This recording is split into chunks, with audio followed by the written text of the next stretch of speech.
सैनिक समाज पार्टीचे बौद्धिक आंदोलन। सरकारने काढलेल्या आदेशाविरुद्ध सैनिक समाज पार्टीने हे बौद्धिक आंदोलन छेडलेले आहे।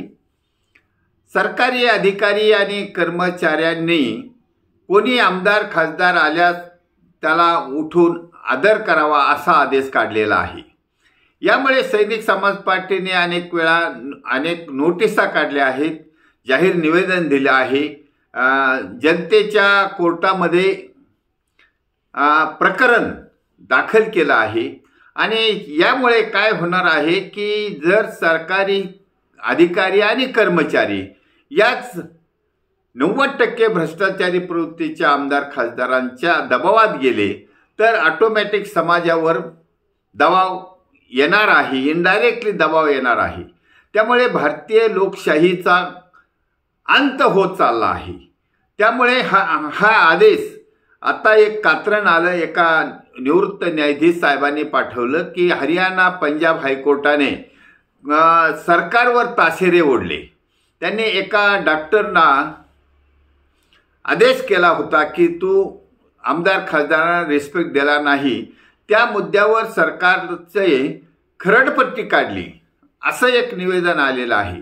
परंतु महाराष्ट्रामध्ये एका पत्रकामध्ये दिलेलं आहे की किती आमदार खासदार हे किती टक्के भ्रष्टाचारी आहेत, किती टक्के। आता अशा लोकांना जर शासकीय अधिकाऱ्याला आदेश काढून आदर करायचं सांगितलं असेल तर हा इनडायरेक्टली समाजावर अन्याय आहे आणि समाजाला पारतंत्र्य ढकलण्याची एक पहिली स्टेप आहे।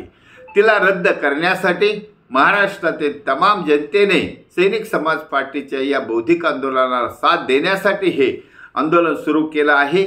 निवडणुका इज डिफरंट थिंग, निवडणुका येतील जातील त्याने काही फरक पडत नाही, कारण ही रात्र वैऱ्याची आहे, निवडणुकीची रात्र वैऱ्याची आहे। निवडणुका जिंकणं हा वेगळा भाग आहे आणि परंतु हे अन्यायकारक आदेश जारी करणं हा वेगळा भाग आहे।